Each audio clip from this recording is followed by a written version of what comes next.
খুব তাড়াতাড়ি রাষ্ট্রদ্রোহী মামলা হচ্ছে ডেভিল ইউনুসের বিরুদ্ধে খুব তাড়াতাড়ি রাষ্ট্রদ্রোহী মামলা হবে।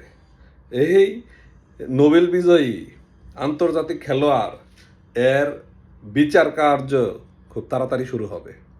আপনার এ পর্যন্ত 17-18 মাসে বাংলাদেশে যে পরিমাণ ধ্বংসযজ্ঞ করছে, যে পরিমাণ মব করছে, লুটতরাজ করছে, যে পরিমাণ টাকা পাচার করছে, প্রায় আপনার এক একজন উপদেষ্টা, এক একজন এনসিপির নেতারা এক একজনে 14,000-15,000 কোটি টাকা করে পাচার করছে। এবং ডক্টর ইউনূস তার নিজের কর মওকুফ করছে।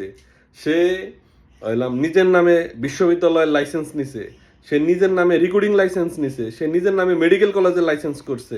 এবং কি তার যে গ্রামীণ ব্যাংকের শেয়ার ছিল সরকারের 25%, সেটা কমায়া 10% করছে। সব কিছু মিলাইয়া তার নামে রাষ্ট্রদ্রোহীর একটা মামলা হচ্ছে খুব তাড়াতাড়ি, খুব অচিরেই তার নামে রাষ্ট্রদ্রোহীর মামলা হবে। এবং এই পদক্ষেপ যদি বিএনপি নাও নেয়, সেটা মুসলিম লীগের যে সভাপতি আছে উনি এই ঘোষণা দিছে যে সে এই মামলাটা করবে।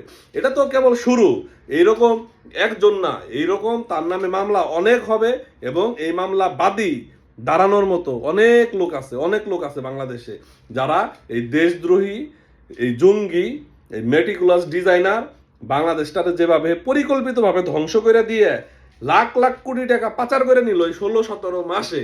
আওয়ামী লীগ 17 বছরে যা না করছিল, এরা এই 16-17 মাসে তার চাইতে বেশি করছে। এর মামলা এবং বিচার ইউনূসের খুব তাড়াতাড়ি হবে। এই দুনিয়াতে ইউনূস যতদিন বেঁচে থাকবে, এই দুনিয়াতে বেঁচে থাকবে, ও আর শান্তি পাবে না। ইউনূসের কপালে আর শান্তি নাই। ইউনূস ওর জীবদ্দশায় আর শান্তি পাবে না। শুধু ইউনূস না, এই দেশদ্রোহীর মামলাগুলা আস্তে আস্তে প্রত্যেকটা উপদেষ্টার নামে হবে, আস্তে আস্তে প্রত্যেকটা সমন্বয়কের নামে হবে, আস্তে আস্তে প্রত্যেকটা এনসিপির নেতাদের নামে হবে। এবং এই সবারই যাবজ্জীবন এবং ফাঁসির দড়ি পর্যন্ত এদের গলায় ঝুলতে পারে। এবং এইগুলা থেকে তো যদি বাইচাও যায়, আইনের ফাঁক ফকর থেকে যদি বেঁচেও যায়, এখন ভবিষ্যতে আমাদের হাত থেকে বাঁচবে না এরা। এদের রক্ষা, জীবদ্দশা এদের রক্ষা নাই। একটা সময় এমন হইতে পারে যে এনসিপি সমন্বয়ক উপদেষ্টারা ডক্টর ইউনূস তারা কুল কিনারা খুঁজে না পাইয়া তারা আত্মহত্যা করব, নিজে বিষ খেয়ে মরবো। যে এর চাইতে এই যা ঘটবো ওদের সাথে, ওই অত্যাচার জুলুমের চাইতে আত্মহত্যা, বিষ খাওয়া ভালো, ফাঁসি নেওয়াও ভালো, তাই হবে ওদেরকে। এবং খুব তাড়াতাড়ি ইউনূসের নামে দেশদ্রোহী মামলা হচ্ছে।